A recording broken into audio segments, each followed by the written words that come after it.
चितरंजन का फोन है। उधर कर दो।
जय सरनाथ। तो सचमुच बहुत खुशी की कथा रही और उनका खुशी कथा चलना चल रहा जो ये मंच जो शुरू बन जाता रामायण सर्विस लेने वाला पुलिस और फौजी मंच फिर से इधर सुनो।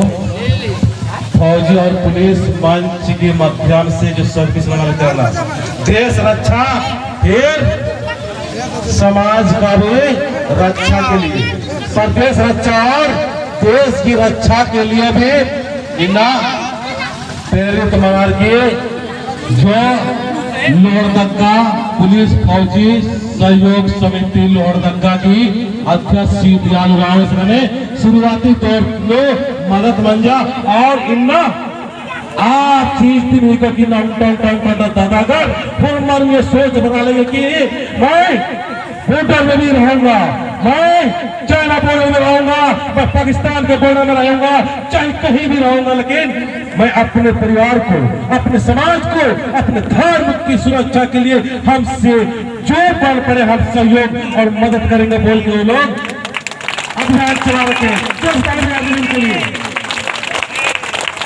बहुत बड़ा काम किया।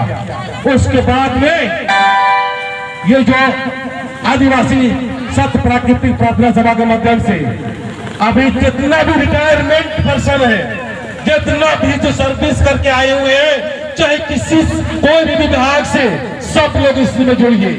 आपका एक पैसा चवानी 58 का हिसाब दिया जाएगा और जब पूछोगे तब मिलेगा आपको हिसाब। इसलिए जितना भी सर्विस करने वाले हैं और करके जो रिटायर होकर आए हुए हैं सारे लोग मिलिए एक महीना मतलब 100 रुपया ही जमा करेंगे ताकि किसी को कोई परेशानी नहीं होगा और हम सभी लोगों को सत्य की मार्ग दिखाते हुए आसान जिंदगी हम लोग बेहतर और बेहतर एक परिवार को बनाएंगे। अभी 1 तारीख को यहाँ एक सर्विसमैन 3 ठो अगुवाई कर रहा है। आप ही का क्षेत्र पड़ता है लोहरदगा क्षेत्र, ये पंडरिया गांव। कौन कौन जानते हैं पंडरिया गांव में? जानते हैं ना? वहां पर आइए, देखिए कितना मजा आएगा। यहाँ पर भी बहुत अच्छा रहा है, बहुत अच्छा सहयोग रहा है। तो हम चाहेंगे कि यहाँ जो हमारे दीदी लोग थे उनसे भी हम चाहेंगे तो बात करेंगे और हमसे जो हमारे बड़े भाई जो संपलू राव है, ये दादा का बहुत बड़ा आज का प्रोग्राम का बहुत बड़ा योगदान और एक परिवार 2 परिवार रास्ते हुए भी इतना बड़ा काम किए। तो धर्म दीदी और इनके लिए एक बार दिल से ताली बजाते थे और हम चाहेंगे कि यहाँ जो आए हुए सभी के लिए बताया।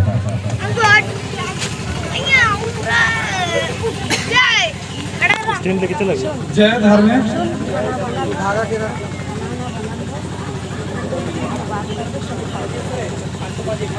जय धर्म जय धरती जय चावल। खाना उना सब कर ले बन जा प्रसादी के रूप में खा लिहा जे भी अटे जुड़े बनले हम कम या बेसी। और जैसे सम्मेलन जे हमें रखी सरकार में कोई नहीं साथ दे है, लेकिन हमें 2 आदमी खाली या 2 भार है उतने में के हमें सम्मेलन रख ले हियो और कोई नहीं साथ मिले। इतने बड़का गांव में इतने कहते धन्यवाद।